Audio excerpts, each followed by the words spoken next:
So, first step po, how to turn your credit limit into cash. So, punta ka sa Lazada app mo, hanapin mo yung Share Treats sa Lazmall. As you can see, meron na po siyang 284k followers. So, pili ka lang. Ako itong 4k.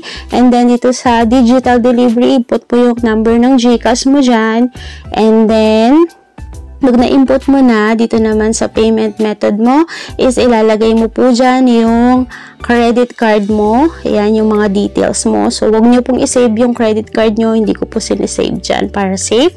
So, as you can see, meron siyang additional na 360 kung 4K po yung ipapurchase nyo.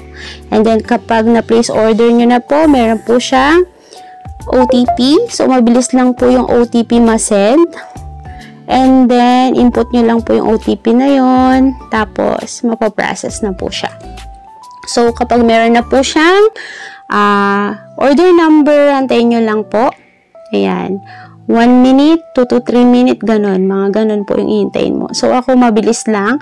Nasend agad ni Share Treat. So, yan, meron siyang link and then kasama na yung code. So, dito, ilalagay mo yung GCash number mo.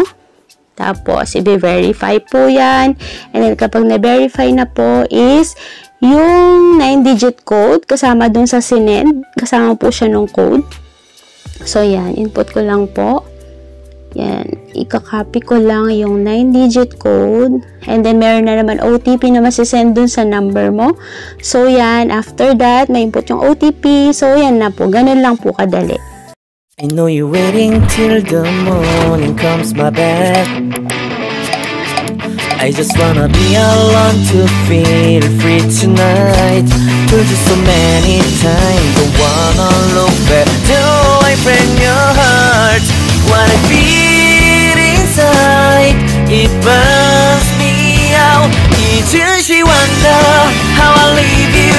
There's no twist in my love.